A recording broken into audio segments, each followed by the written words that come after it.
Olá, meus irmãos. Mais uma vez nós estamos aqui para conversar um pouco sobre as lições do Evangelho e o tema que nos está reservado hoje é o capítulo 7 do livro Boa Nova, ditado por Irmão X ao nosso saudoso Francisco Cândido Xavier. E o título dessa lição é muito sugestivo. Chama-se A Luta contra o Mal. E é interessante nós observarmos que o mal, na nossa concepção, ainda é uma coisa muito subjetiva. Na maioria das vezes, eu considero mal aquilo que é diferente de mim, do que eu penso, do que eu sinto, do que eu decido, do que eu escolho. Então, nós encaramos a diferença como um mal, quando na realidade a diferença, a diversidade são leis universais. Graças a Deus e à criatividade infinita da providência divina, nada existe de repetido. Então, comecemos logo pensando se nós estamos caindo neste erro, né? De dizer que mal é aquilo que difere do que eu decido que é bom. Vamos trazer um pouco então de objetividade a esse tema, buscando no Livro dos Espíritos a definição. E Kardec, como ele é filósofo, né, professor, cientista, pedagogo, ele é muito didático nas colocações que ele faz a respeito dos conceitos que são tratados no Livro dos Espíritos. E ele pergunta muito claramente: como se pode distinguir o bem do mal? E o Espírito responde: o bem é tudo o que está de acordo com a lei de Deus, e o mal é tudo o que dela se afasta. Assim, fazer o bem é se conformar à lei de Deus, e fazer o mal é infringir essa lei. Olha bem que o Espírito não colocou em nenhum momento que o mal é aquilo que eu considero ruim e o bem é aquilo que eu considero bom. É aquilo que nos afasta ou nos aproxima de Deus, do cumprimento da lei de Deus. Então não é uma questão de preferência pessoal e nem de subjetividade. É uma questão de observar com muita clareza se o que nós estamos pensando, sentindo, fazendo, falando nos aproxima do cumprimento da lei divina ou não. E essas leis todas estão muito bem colocadas lá na parte terceira de O Livro dos Espíritos. Eu não vou me deter aqui em nomeá-las para não tomar um pouco do nosso tempo. Vamos então depois buscar essa seção de O Livro dos Espíritos para que nós possamos compreender melhor o título da lição, né? A luta contra o mal, porque nós entenderemos melhor o que é que o mal significa aplicado a cada uma dessas leis, que são as leis universais. Uma outra pergunta que o Kardec faz, tratando desse tema com os espíritos, é se o homem tem meio para distinguir por si mesmo o que é o bem e o que é o mal. E aí a resposta do espírito é primorosa, né? Sim, quando ele crê em Deus e quando o quer saber. Então, não é uma questão de todo mundo tem acesso do mesmo jeito, à mesma coisa, não. A janela dessa distinção entre o bem e o mal depende da minha vida espiritual e de eu querer saber essa distinção. É um sinal de maturidade. Quando eu procuro distinguir o bem do mal, eu mostro para a lei divina que estou me aproximando de um grau de maturidade que me permite consciência, que me permite clareza, que me permite uma escolha devida a critérios muito claros. Isso me aproxima da lei de Deus, isso me afasta da lei de Deus. Quando eu quero saber disso, nós temos meios para distinguir um do outro. E armadilhas, né? Kardec também era muito esperto em provocar perguntas capciosas, para ajuizar, inclusive, da clareza do próprio espírito, né? E ele pergunta se a gente pode se enganar quanto ao que é bem e ao que é mal, porque a gente pode achar que está fazendo bem e de repente está fazendo mal e vice-versa. E aí o Espírito responde: Jesus vos disse: vede o que quereríeis que fosse feito a vós. Tudo se resume nisso. Tomando isso como parâmetro, não tem como a gente se equivocar, né? Então, o bem é tudo aquilo que nos aproxima da lei de Deus, o mal, tudo que nos afasta dele. E nós temos condição de distinguir, se quisermos nos aprofundar nessa distinção e se tomarmos aquilo que gostaríamos que fosse feito para aplicar com relação aos outros, né? E não somente a nós. Então, por que que essa lição se chama a luta contra o mal, né? Combater o mal, acabar com o mal, estar numa cruzada para fazer com que ele não exista mais, né? Por que que o mal existe e eu tenho que lutar contra ele? E aí Kardec faz uma outra pergunta, né? O mal se encontra na natureza das coisas por quê? E ele ainda frisa: estou falando do mal moral. Será que Deus não poderia criar uma humanidade em condições melhores do que a nossa? Será que ele já não poderia nos criar perfeitos? Os espíritos então respondem para ele: a gente já tratou disso, nós já falamos desse assunto. Os espíritos foram criados simples e ignorantes, e Deus cria as experiências para que nós, por meio das experiências, saibamos distinguir o que é o bem e o que é o mal. Então, não se trata de que Deus possa ou não nos criar perfeitos ou imperfeitos. É claro que ele pode. Se ele é onipotente, onipresente, onisciente, ele saberia fazer isso de uma maneira tranquila, né? Se usando uma metáfora humana, estalando os dedos, tranquilo. Mas não é essa a visão de Deus a respeito das suas criaturas.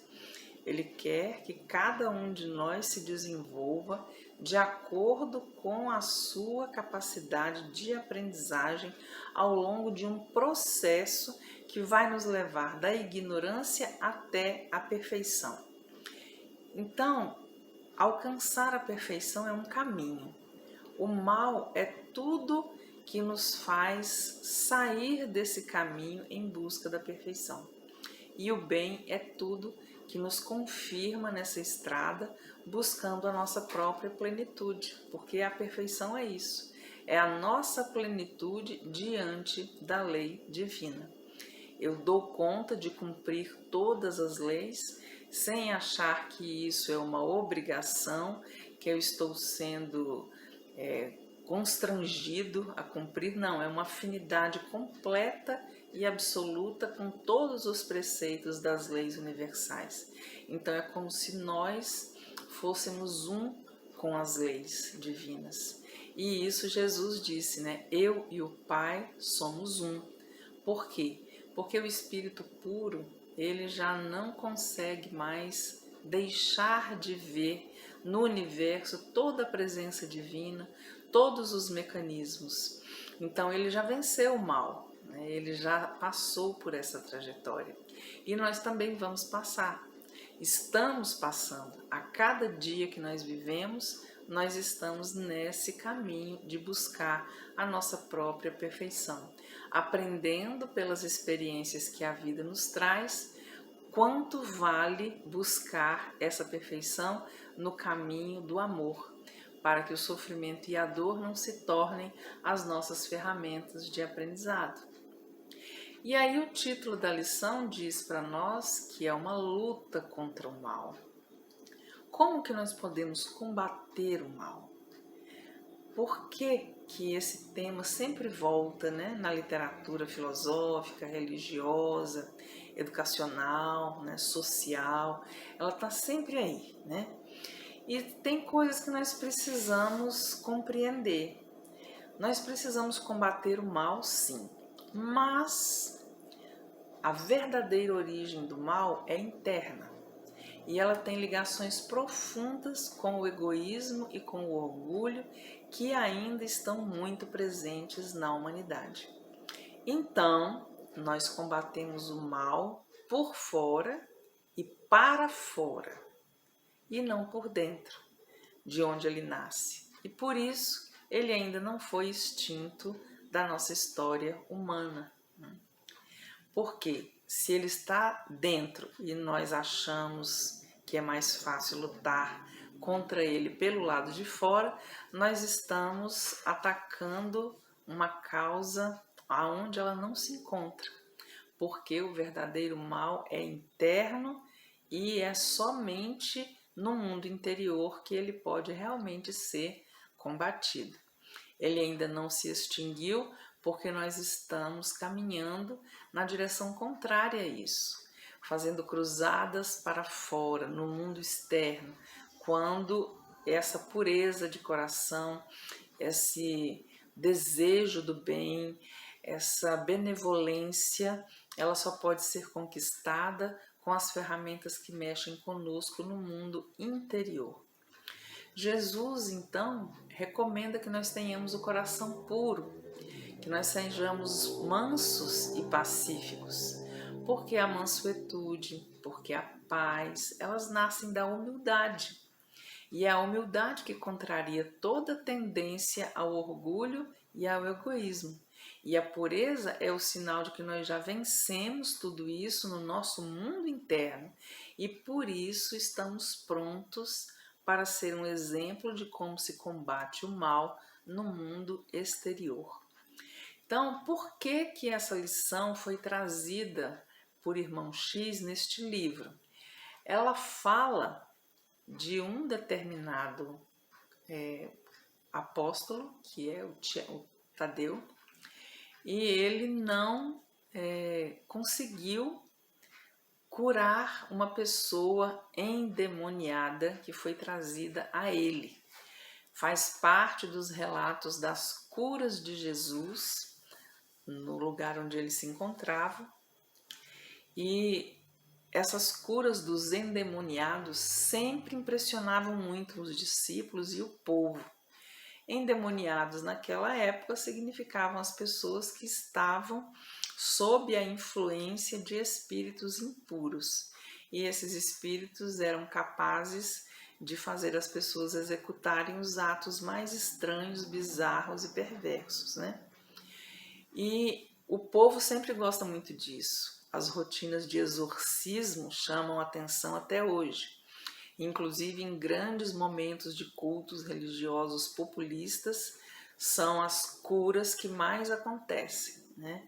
A de levar pessoas que estão tomadas pelo demônio do suicídio, pelo demônio do desquite, do divórcio, pelo demônio da doença, e eles serem exorcizados e mandados embora para que a pessoa retome a sua vida. Na época de Jesus isso aconteceu muito também, e Jesus não estava presente, levaram uma pessoa nesta condição para que um dos seus discípulos o curasse. Mas esse discípulo não conseguiu.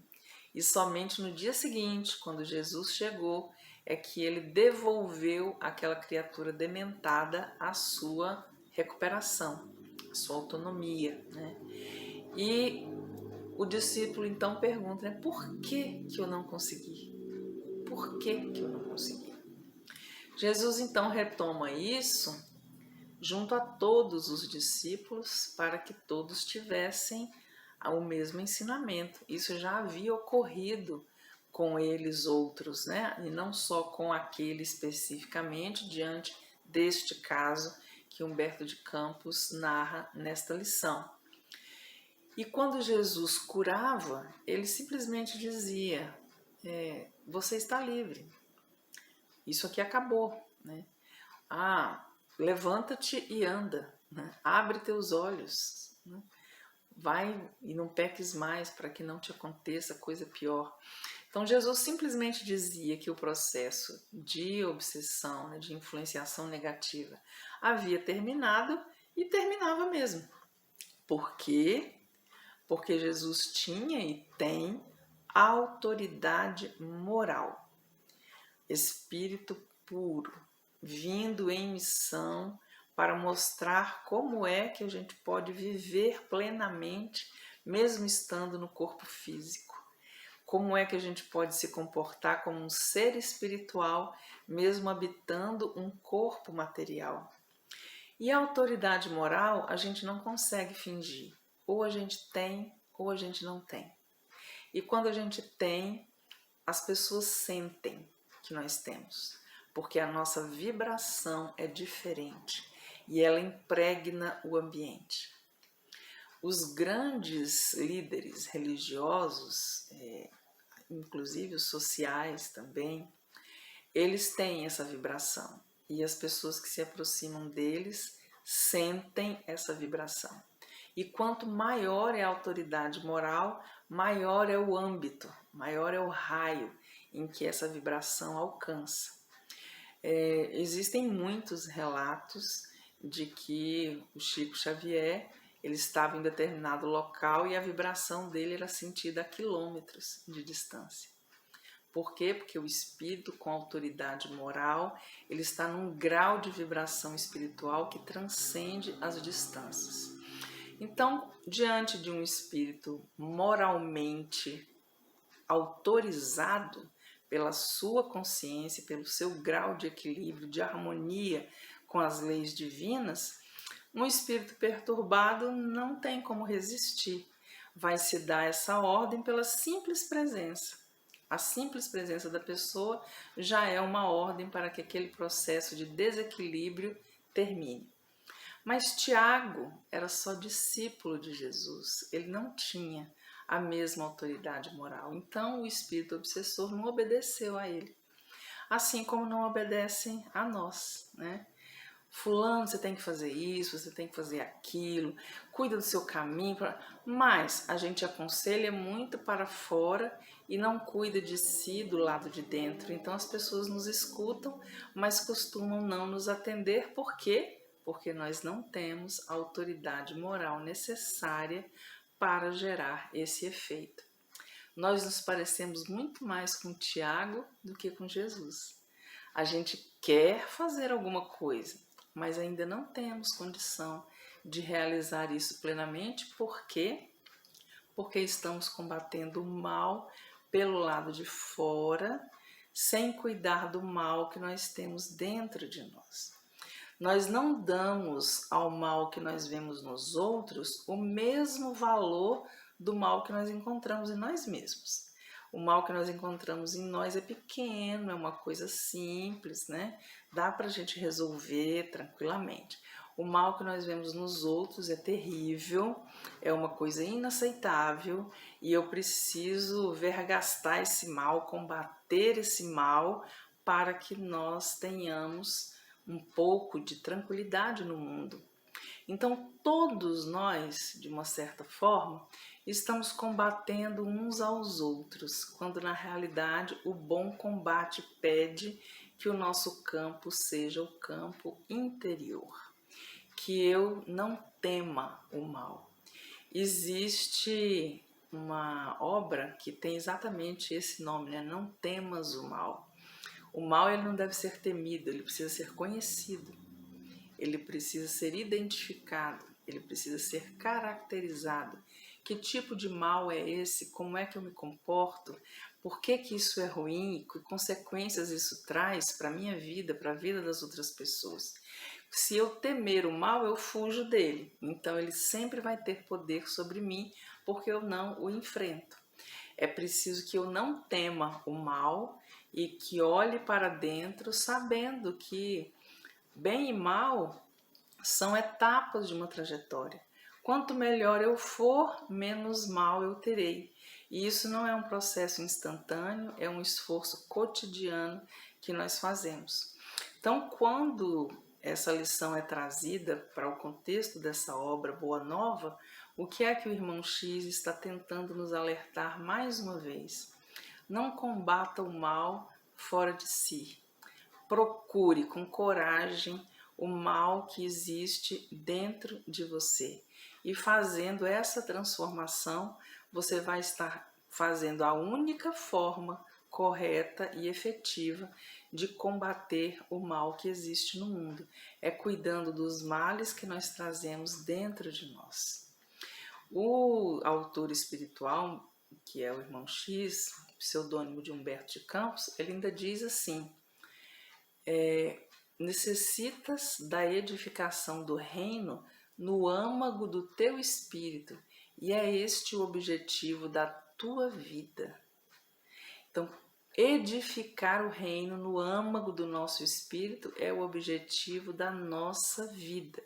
Não adianta eu construir prédios, casas, monumentos, pontes, estradas, calçadas, se eu não edificar o reino de Deus no âmago do meu espírito, porque nós nascemos com este objetivo. É esta a edificação que nós precisamos erguer no nosso mundo interior, né? E Jesus, nessa mensagem, aconselha: ninguém pode dar a outro aquilo que ainda não possua no seu próprio coração. Vai e trabalha sem cessar pela tua grande vitória. Zela por ti e ama o teu próximo, sem olvidares que Deus cuida de todos.